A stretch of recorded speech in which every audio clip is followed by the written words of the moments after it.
ఏదైతే ఉన్నారో వాళ్ళు ఇప్పుడైనా నా మాట వింటారో నేను పెద్ద పెద్ద వ్యక్తులతో పిలిచిపోయి వాళ్ళతో మాట్లాడిస్తాను చెప్తున్నాడు కాబట్టి మనం వాళ్ళు విందాము. అదే విధంగా వాళ్ళు ఏదో చెప్తారో మన చెడు చూసి ఏదైతే మనం తీసుకున్నారో అది ఆ మాట మనం తీసుకున్నామో, ఏదైతే వదిలేసిందో అది మనం వదిలేద్దాము. అలా తర్వాత చెప్పేదానికన్నా మిమ్మల్ని వినేదానికన్నా ఎక్కువ అమలు చేసే ప్రజలు బాగా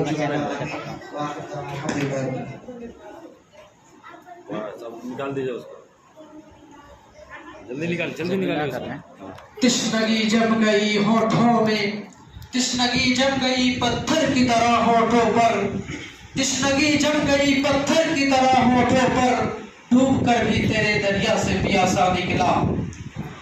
कांटों में जो खिलता है, शोलों में जो पलता है, कांटों में जो खिलता है, शोलों में जो पलता है, वो फूल ही गुलशन की तारीख बदलता है। जज़ाकल्लाहु खैरुन व अहसनल जज़ा।